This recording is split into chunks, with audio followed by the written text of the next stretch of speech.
Hello, everybody. Welcome to the Real Sports Scope. I'm your host, Robert Butler, on this. Let's see what today's date is. I think today's 16th. Yeah, 16th day of July here. Got a great show with you on for tonight. Now, listen, folks, the Mad New Yorker niece has got a birthday. He's got some family affairs. I want to give my man a night off here. He's pretty loyal, consistent about coming on Thursdays.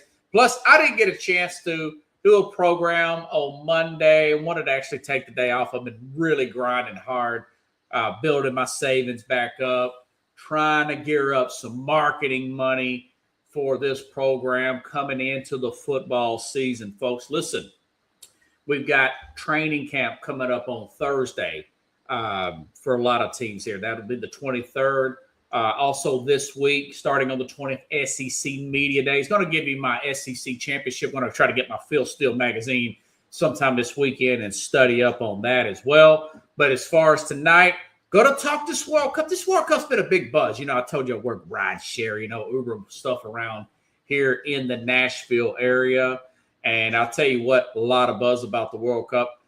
Man, this Messi, was it a choke job by England, or was it just a team that just refuses to lose with this Argentina? Talk about that. Talk a little bit, of course, France getting beat, upset by Spain and their immaculate defense. That as well. Going to talk about this 64-team proposal. I'm all for it in the World Cup, but also the WNBA commissioner looks like their report, she's going to be fired at the end of the season. I'll talk about that overhaul. A little bit of Caitlin Clark talk as well.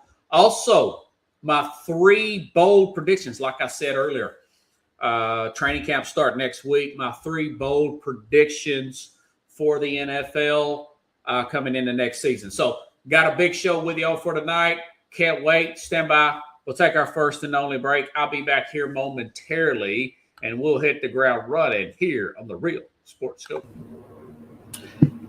Hello, Sports Scope followers. The program has seen tremendous growth since going 5 days a week. I just wanted to thank everybody for your cash contributions and sharing the program with friends and families. Just a reminder, if you want to contribute to the program, go to the Cash App, the cash sign, and Sports Scope. There are other ways to contribute to the program listed at the bottom of the screen.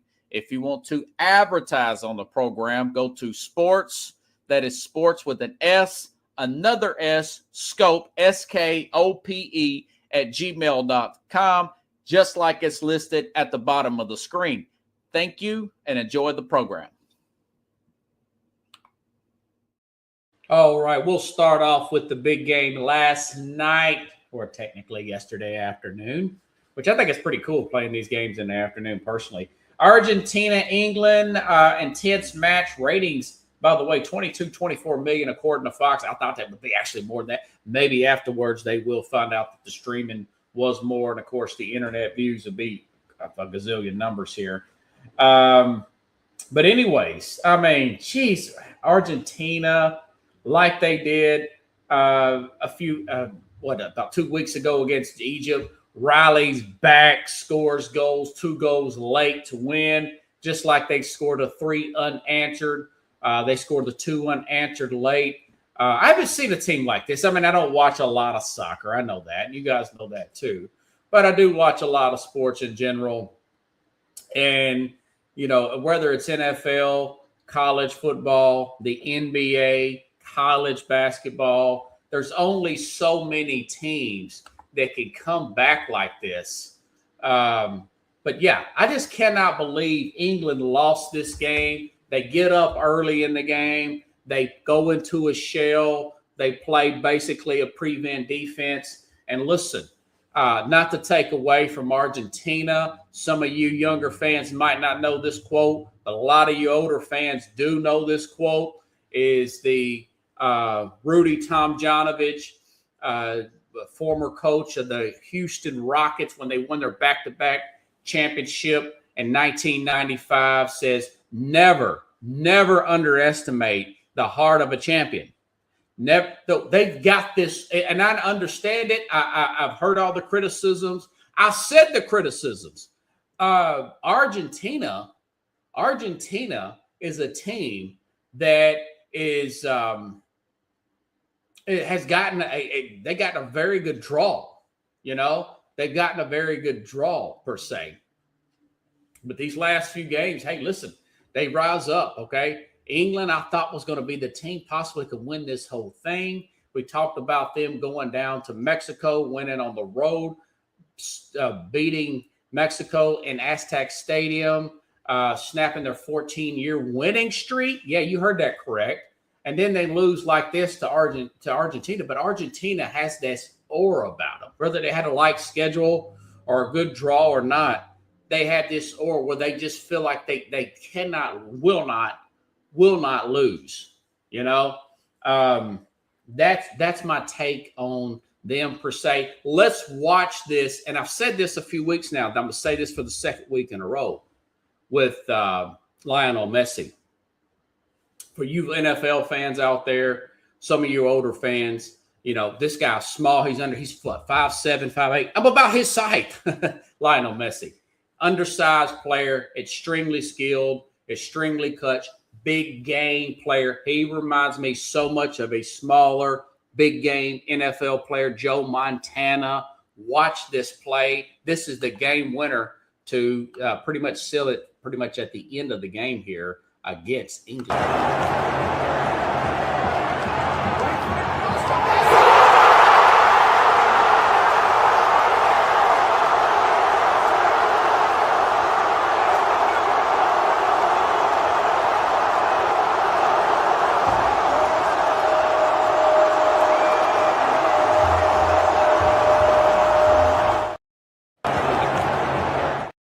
We got to watch that one more time, folks. And listen to the goal. That was from the stadium. I got off TikTok here, got that video. But watch this. This is split defenders, clutch. You think that's easy? Try doing that shot right there. You got two people coming your way. You can make the perfect pass. Guy's got to hit it off his head. Direct target. Pressure's on the line. It's late in the game. We're 90-something minutes in. Watch this again. This is to win it. The ultimate assist from Lionel Messi.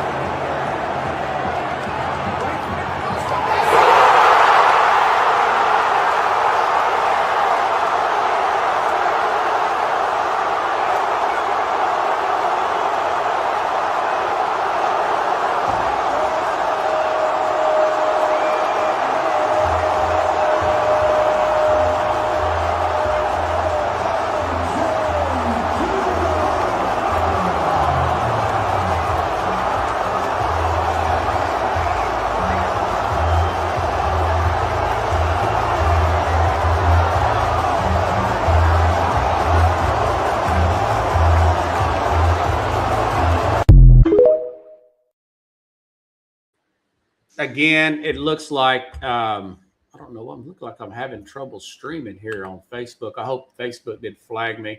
They are such a pain in the butt. But anyways, okay. Now, again, England, you just cannot play prevent defense on a guy like this. You saw him come back against Egypt. You got to be more aggressive here. You live and learn. I'm sure they're getting just absolutely tortured there in the local press there all throughout the country of England. Now, I know they're going to play Spain. I guess I'll go ahead and talk about that Spain-France game.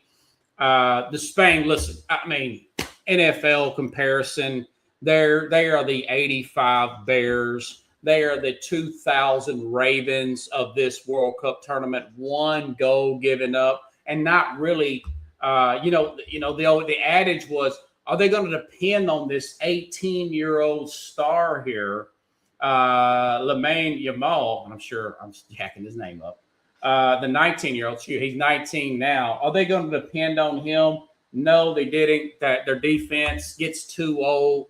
Win over France. France with all their talent there, probably arguably the best player in his prime, and Mbappe. And the fact that they could not get a goal on this particular Spain team. Now they're 3-0 in the last three games. there with against these guys.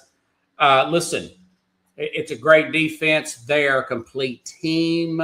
They're not depending on this young man. I think he's only got, one goal in the entire tournament here, although he's super talented. You can see the way he moves with the ball. Spain is a negative 150 favorite. They are favored to beat Argentina. I'm going to go out on a limb because I think a lot of people are probably going to say, Argentina's destined to win it again. I think Spain will win this thing.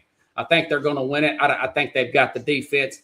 I think they're not going to make the mistakes that the other teams have made. I could be wrong, but hey, listen, it is what it is. Messi's the best right now. He's a Montana. He brings his team up to the level. I love the passion of these particular games. I want to see more. I'm not a big soccer guy, but I'll tell you what, this is the most soccer I have watched in my life. That is not exaggeration. I love the time of the World Cup where the NBA Finals are done. The NFL's not playing. Major League Baseball's in the middle of the season. Nothing pressing there. They're competing with the WNBA, and I love the Big Three League, but that's no comparison to the World Cup. There are discussions. They're not reports. There are discussions of the World Cup now, folks, going to 64 teams, going to 64 teams. Let's see. I put a screenshot here. Now, currently, it is 48 teams. Let me make sure and get this. FIFA president Gianni Infantino, the guy that was in the news about the United States, said he's confirmed that FIFA has examined a proposal to expand the World Cup to 64 teams. Originally floated by South Africa's governing body, the potential expansion would be implemented as early as the 2030 tournament. That'd be the very next tournament. As you know, I'm 110% for expanding the World Cup to 64 teams. Here's my suggestions, though. If you're going to make it 64, let's don't have any of this group stage crap. Let's don't have any ties in the first round. Let's have single game knockout stage right from the very get-go. I think that would be just make it just like, that's practically the NCAA tournament. The NCAA tournament's 68. They're talking about expanding. I didn't like to do that. It used to be 64 forever. But anyways, make it like the NCAA tournament. A few things I would add. You cannot put all these guys in the box. You can only limit so many players inside the box by the goal. Make it more interesting, up the score in here. And as far as like local economies, we saw what Norway did with the rowboat thing. We saw the fact that Boston was drunk out of alcohol, the Boston bars. That's great for the economies. We saw the camaraderie, the banner. Now, there some fans got out of control with the fights and stuff, but it wasn't too bad from the videos I've seen. And I'm all throughout the X app. I'm all throughout TikTok looking for stuff like this, scanning. Did not see any of that. It's great for the countries, economies that these places are in. I love the passion, the agony of the defeat, the thrill of victory, the kids crying in the stadium, the unity, the unity from the countries that are hosting this thing. I think that would be great. Also, let me throw another nugget in here. If you're going to do 64 teams, why not do this thing every other year and get more the merrier from that way? I understand. I would like to do it every year, but listen, it's a big deal. You want to have the qualifiers. You want to have 1 year qualified, 1 year playing. Do it every other year. Make it 64 teams. Make it single game elimination. I'm all for it. Let's go World Cup. But the United States, listen, you got to get it together. I saw a documentary the other day called The Summer of '94. It was a good documentary, but listen, do you really want to do a documentary about a United States team that made it to the round of 16? I thought that was a little corny. We've got to up our game here in the States and be in position to play for a championship. I said, hey, listen, get a coach like a Nick Saban or a Herb Brooks from the USA men's hockey team. I got a lot of pushback and flack from you soccer purists. I hear you. But anyways, but I don't care. That's my opinion. Hey, man, I want to win. I ain't mad at you. But listen, I want to win games. All right. Now, okay. Let's see. We'll take this comment off here. Thank you for your contribution. All right. By the way, I want to thank everybody, my new listeners, subscribers, my Uber riders, my ride share folks. Thank you and for subscribing to the at the Real Sports Scope YouTube and other Spotify and however we get to this program pages. Okay, now switching gears here, and I'm not sure which one I want to go to first. I guess I'll go to this WNBA story, and then I'll talk a little NFL as well. Let's see. Okay, now the WNBA. Listen, this is an interesting story. Now that the World Cup's kind of dying down, we'll get to the final. By the way, like I said, I like Spain to win on Sunday, I think, at 2:00 Central, 3:00 Eastern. Okay, here we go. All right. The WNBA commissioner, Kathy Engelbert, was reported to not wanting to suspend. This came out this week.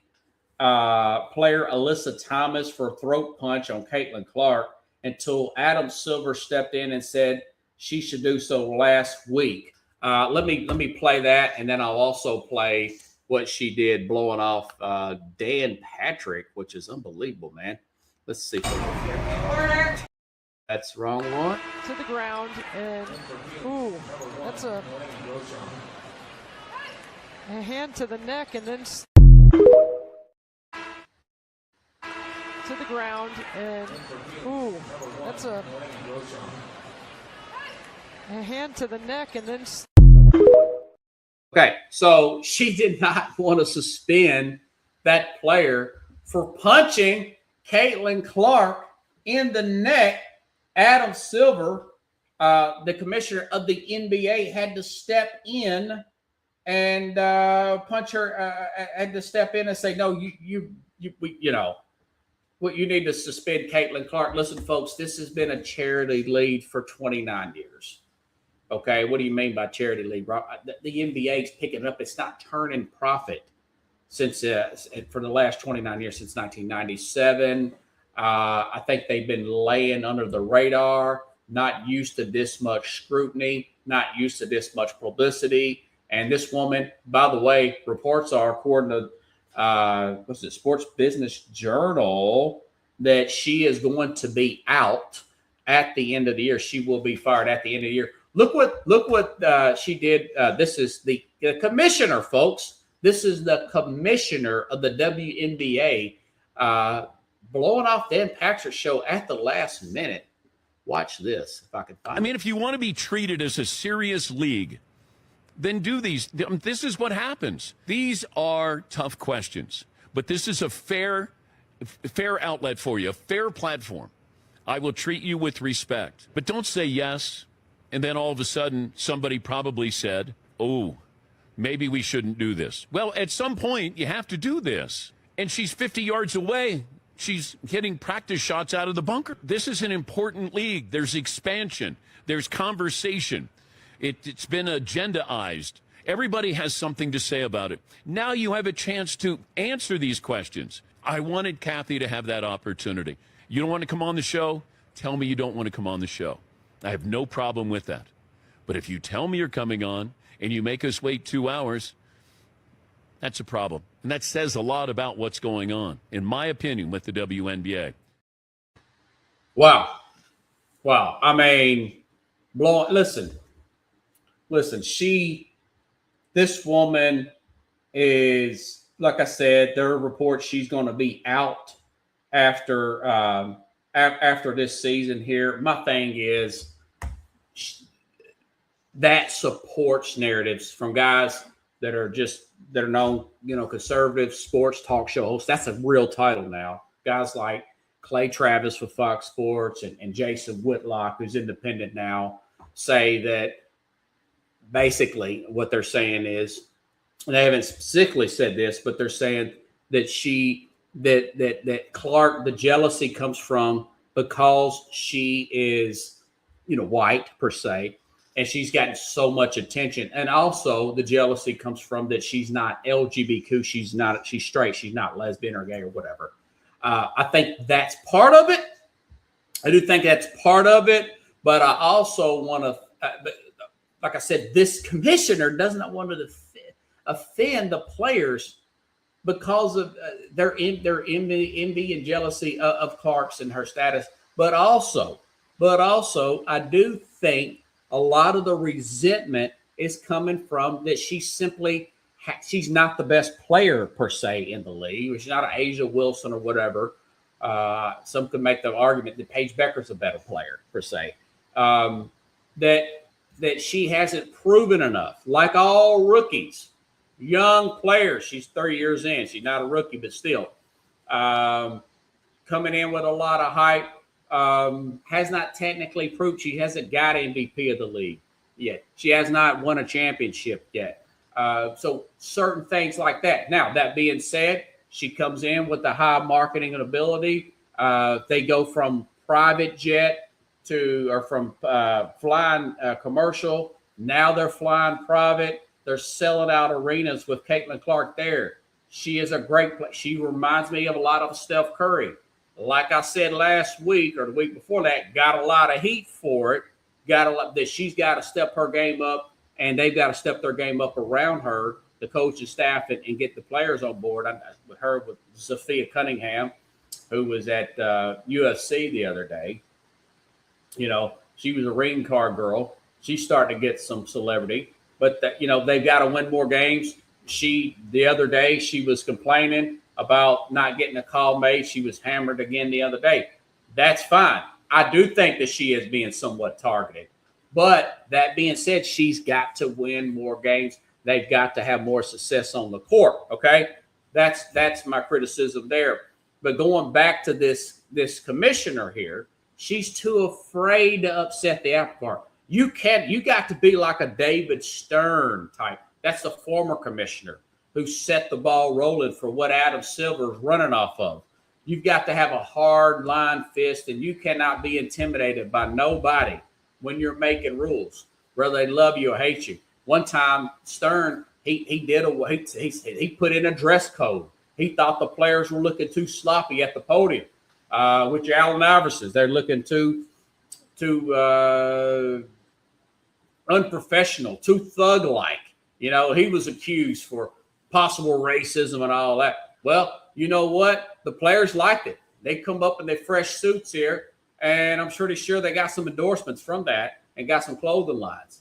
They took it and ran with it. It helped the NBA's image. Okay, so they're going to do away with this lady. They need a David Stern type of someone who's not intimidated, who's going to keep this about professionalism. Who will suspend a player for Bush League play, no matter what kind of blowback they get from any type of media or columnist or whatnot, and do the right thing per se. Okay, I do think, like I said before in this program, I do think that that the WNBA is getting so much heat for this, so much scrutiny for this, that these things will be implemented when this woman's out next year. This league will be successful because it is in the summer, and I do think Caitlin Clark will be better. Listen to what Kareem Abdul-Jabbar said about her, Caitlin Clark, as well. So we're talking about two different things here. The league's got to get on board and embrace this Caitlin Clark, but she's also got to play better and live up to the hype. Michael Jordan said, yeah, I sold a lot of shoes. They became popular because winning games. But remember, Jordan, some of you younger fans don't know this, but he was hammered. A lot of you do, because you've probably seen the the Last Dance documentary, but I watched other documentaries where the guy was smaller. But he did put the weight on. He did learn how to deal with the Pistons. The Pistons are the rest of the NBA for Caitlin Clark, if she wants to be compared to Jordan and not a Steph Curry. Okay, now, but this is what Kareem Abdul-Jabbar here says. Caitlin Clark, the face of the league, is disrespectful to the past WNBA players who paved the way for her. I'm not sure about that because the league has been put on charity here. But he says Clark's a very good player, possibly even a great player. But calling any one player the face of the league absent short of on-court and cross-platform domination of a Michael Jordan or LeBron James an insult to an awful lot of great players. So, listen, she's got to prove it, man. She's got to prove it and get better. Again, I think she will. But right now, no, she's not the face of the league. I mean, you know, and I think that's where some of the resentment's coming from.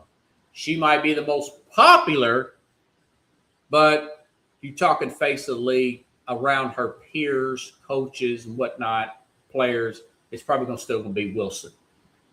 Could that change? Will that change? I think it will, but I cannot guarantee it, okay? Yeah. So you definitely got to do away with this, Commissioner. Let's see how this thing plays out, folks, in the near future. Okay. All right, let's get to some NFL. Oh, by the way, so there will be SEC Media Days next week. I may talk about this Monday. I will definitely talk about this Thursday. I will pick an SEC championship game. I will pick an SEC champion. Okay. It just depends on how fast I can get my Phil Steele book and get my studying in and get everything done for the Southeastern Conference football. Because we got the media days coming up this week. Seems like they usually about a week before. I like the fact that they did put it off because it's a little bit closer to the actual season. We're going to start training camps and stuff. Of course, now we've also got NFL training camps. So stay tuned for that. We'll be talking about SEC football. Love this Lane Kiffin coming into LSU. Trinidad Chambliss coming back to Ole Miss. Can A&M continue building what they built on last year? Remember, they got to the playoff. Can Texas win it? Can Texas win the whole thing this year with Arch Manning? Those are storylines. Can Georgia rebound? Georgia's always a championship team. Remember, they've got a returning quarterback too there. So a lot of storylines to follow here in the Southeastern Conference, folks. Stay tuned for that. All right, now, but also the NFL. The NFL will be played. The NFL will start their training camps next week as early as Thursday. So here's 3 bold predictions that nobody else is talking about in the NFL coming up coming from my mouth to your ears that probably I don't think anybody else is going to make. Could be, but I don't think so. Lamar Jackson.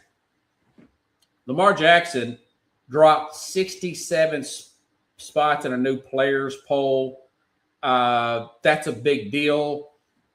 The players are losing respect for him. They're losing faith in him. I don't know respect. They're losing faith in him being leading them to a championship, be one of the great players. Mind you, folks, they got a new coach, Jesse Minter, due to lack of success and consistency from John Harbaugh. My bold prediction is with his injury history, with his lack of playoff success, when his contract extension, even if they do extend Lamar Jackson, I do think that they're not going to play as well this year, probably miss the playoffs. Again, folks, I think their over and under is like 11 games or something like that. Even if they do make the playoffs, I think he'll probably come up short in that first round there. I do think they will move off Lamar Jackson because they've already moved off John Harbaugh. He wants more money. The guy's pushing up on the 30s now, getting older. Remember, he came into the league with Josh Allen, those guys. Remember that? So, which is in 2018, folks. Lamar Jackson, the Baltimore Ravens will move off Lamar Jackson at the end of the season, rather when the season's in, not in the middle of the season. That'd be pretty crazy. I don't think that ain't going to be that bold. But I do think that whether he is extended here in the offseason, they still could get extended. Whether he's extended or not, I do think at this season ends, they're going to move off of him and trade him to somebody else. Okay? or cut him, but I think they'll trade Lamar Jackson. I do think they will trade him. That's the first bold prediction coming up for the NFL season. Now, number 2, Dan Quinn. Yes, the head coach of the Washington Commanders did not make the playoffs last year. If you look at Dan Quinn, remember once Kyle Shanahan left him with the Atlanta Falcons, remember they got to the Super Bowl in 2016, everything, the big blown lead, 28-3, not to rehash that. But they eventually started going more and more downhill. You could see the team started to deteriorate there. I thought they essentially caught lightning in a bottle his first year. I love the hiring of Cliff Kingsbury there with Jalen Daniels. Almost got to the Super Bowl as a rookie. Last year, Daniels' injuries start to catch up with him. The defense was, yes, you heard this right, 32nd in the league. I know, yeah, that's dead last. Total defense, 32nd in the league. I know that they had an aging defense. They made some big upgrades. They've had a pretty decent draft there. But I do think that Daniels' injuries is going to catch up, and I don't think Quinn is just a great head coach. They're going to have a new offensive coordinator, Cliff Kingsbury. Had some run-ins with the general manager. I don't know why the general manager would be having run-ins with the offensive coordinator, but he did. So he's gone. The offense is going to take a hit. Dan Quinn's defense is not going to be up to par because, listen, I like the stability of the Eagles. The win over and unders for the Giants are 7.5. Look at those defensive upgrades that the Cowboys have made. Who's the odd man out? It's the Washington Commanders. Dan Quinn, 2 years after being in the NFC Championship game, I think ownership will want to go in another direction. Dan Quinn of the Washington Commanders, folks, will be fired. That's my bold prediction coming up for the Commanders at the end of the season. Okay, Tampa Bay Buccaneers. I do like Todd Bowles. I like what he stands for. I like at times how good his defense can really play, the solid defense of this team. But listen, they are very, very and listen, I know Baker Mayfield wants more money. They went through 2 of the last 3 offensive coordinators were hits. Those guys both went on to take head coaching jobs at the Carolina Panthers and, of course, with the Jacksonville Jaguars. Last year was a dud. They hired a new offensive coordinator, this Zach Robertson, which was from Atlanta, they moved off their head coach. So I wasn't in love with Zach Robertson's hire, and I do think he's going to be the fall guy for Mayfield. Has to have an ideal running game around him. Baker Mayfield has to have high-end skill players.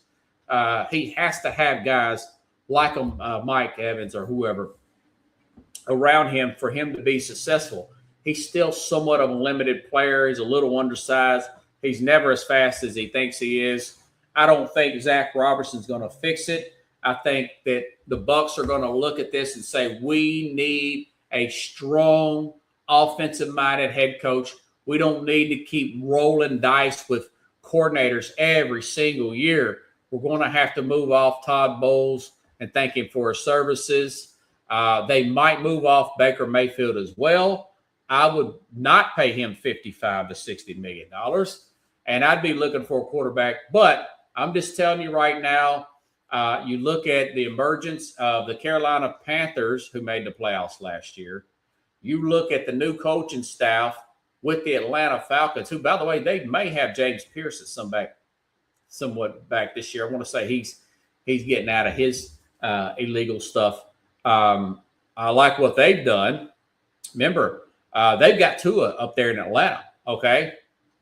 And look at Tyler Shough and that staff there. That's a quarterback with the New Orleans Saints. So I think Todd Bowles will get fired this year. That's a bold prediction. Because, listen, he's been in the playoffs every year except for last year. But they've blown a lot of leads late. You could really tell they needed that help at coordinator. They're too coordinator reliant. So I think Todd Bowles will be fired. I do think Dan Quinn will be fired. And I do think the Baltimore Ravens will move off Lamar Jackson next year. So those are my 3 bold predictions for the NFL coming in to the 2026 season. As we get through closer to August and throughout August, I'll be giving you predictions of each and every team in the NFL and break those down. I'm probably not going to do like I have in the past and put it all off the Labor Day weekend where I'm totally exhausted. What I will do is start doing it now. Once we're into, and I'm going to do some more college football stuff as well, but as we're leading into the NFL season, I'm going to do it a little sooner, probably a few weeks into August, probably around the 14th into the end of August, and lead it up. And if something happens, if you have a big training camp injury or something like that, I'll edit out wins and whatnot and do some changes to those predictions as we go throughout the off season. Okay.